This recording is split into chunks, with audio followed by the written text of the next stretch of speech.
Halo guys, welcome back to my podcast. Hari ini aku dapat tugas dari dosen pengantar statistik aku untuk merangkum video tentang pengantar statistika. Kemarin aku udah lihat dan udah aku tulis sih. Sekarang aku mau sharing ke teman-teman semuanya. Jadi statistika sendiri itu adalah bidang keilmuan yang mencakup pengumpulan, pengelolaan, analisis, interpretasi data untuk pengambilan keputusan. Nah, data dalam bidang statistika sendiri itu bisa diartikan sebagai kumpulan informasi yang diperoleh melalui pengamatan, penghitungan, pengukuran, dan responsi. Jadi statistika ini sangat erat hubungannya dengan data. Apabila tidak ada data, itu tidak bisa diambil suatu kesimpulan, teman-teman, gitu. Nah, terkait dalam setnya, itu terdapat dua macam set, yaitu populasi dan sampel.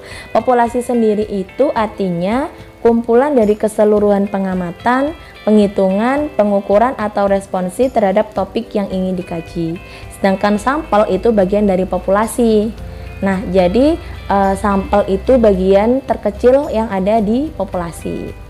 Nah, kalau kita mau dapat sampel yang baik itu kita harus melakukan sampel yang representatif terhadap suatu populasi sehingga nantinya kita dapat menarik kesimpulan terhadap populasi. Nah, yang sampel yang baik itu harus dikumpulkan dengan metode-metode yang baik juga gitu, teman-teman.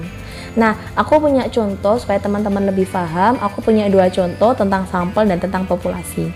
Nah, sampel sendiri itu suatu survei dilakukan di 35 perguruan tinggi di Indonesia untuk menanyakan apakah mereka pernah mengalami bullying dalam masa menjadi mahasiswa di perguruan tinggi, dan ternyata 237 dari total 972 responden itu pernah mengalami yang namanya bullying selama menjadi mahasiswa di perguruan tinggi.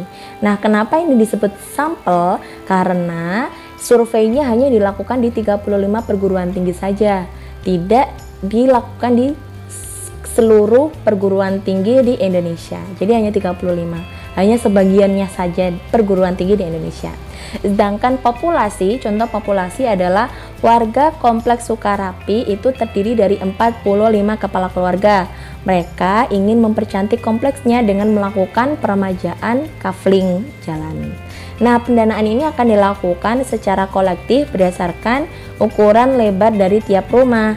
Nah, oleh karena itu dilakukannya tuh pengukuran dan pendataan lebar muka tiap rumah. Nah, kenapa ini disebut populasi? Karena dalam satu kompleks Sukarapi itu ada 45 kepala keluarga dan mereka didata semuanya gitu. Jadi udah tahu kan bedanya, kalau sampel itu dia lebih kecil, kalau populasi itu semuanya gitu. Oke, kita next ke selanjutnya, yaitu parameter dan statistik. Nah, parameter sendiri ini artinya adalah deskripsi numerik dari karakteristik suatu populasi. Jadi, di dalam satu populasi itu hanya terdapat satu parameter saja. Sedangkan statistik tanpa S di dalam bahasa Inggris itu adalah deskripsi numerik dari karakteristik suatu sampel. Jadi, dalam satu sampel itu memungkinkan terjadi beberapa kemungkinan yang mendapati sejumlah statistik dengan nilai yang beragam gitu. Nah, biar lebih paham lagi, aku punya contoh, contoh dua, contoh yang statistik acak ya, statistik ya. Itu dari hasil uji emisi yang dilakukan secara acak terhadap kendaraan bermotor yang melintas di Jalan Sukamakmur, didapati 48% kendaraan tidak memenuhi standar kelayakan.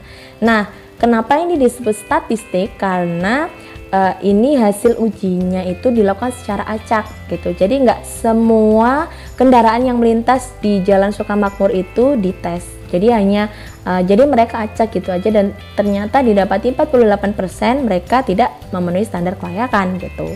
Jadi secara acak ya teman-teman.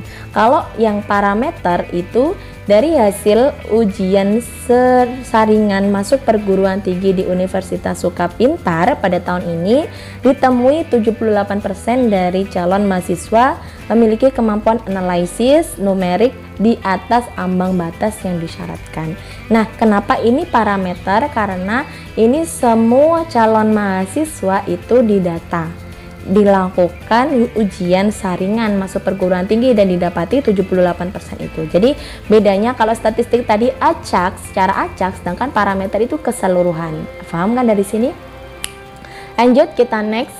Ilmu statistika itu memiliki dua cabang teman-teman, yaitu cabang deskriptif, statistika deskriptif, dan inferensi. Kedeskriptif sendiri itu dibagi menjadi 3, yaitu pengelolaan data, peringkasan data, dan visualisasi data. Sedangkan inferensi sendiri yaitu cabang ilmu yang berfokus pada pemanfaatan sampel untuk menarik simpulan terhadap suatu populasi. Nah, contohnya biar teman-teman lebih paham lagi, contoh yang inferensi dulu itu sejumlah pria dengan usia 48 tahun dilibatkan dalam satu program penelitian selama 18 tahun. Berdasarkan data pengamatan, diprediksi bahwa 70% dari pria yang tidak menikah akan bertahan hidup pada usia 65 tahun dan 90% dari pria yang menikah akan hidup pada usia 65 tahun. Nah, kenapa ini disebut inferensi? Karena mereka memanfaatkan sampel untuk menarik suatu kesimpulan gitu. Sedangkan yang deskriptif dia itu berdasarkan data sampel yang diperoleh dari Wall Street, didapati kesalahan yang dilakukan oleh analis dalam melakukan prediksi pendapatan perusahaan PT pada tahun ini mencapai angka 44%. Nah, itu dia contohnya. Nah, itu dia sedikit pengantar statistika. Buat kalian yang suka, langsung aja di subscribe. Jangan lupa. Thank you.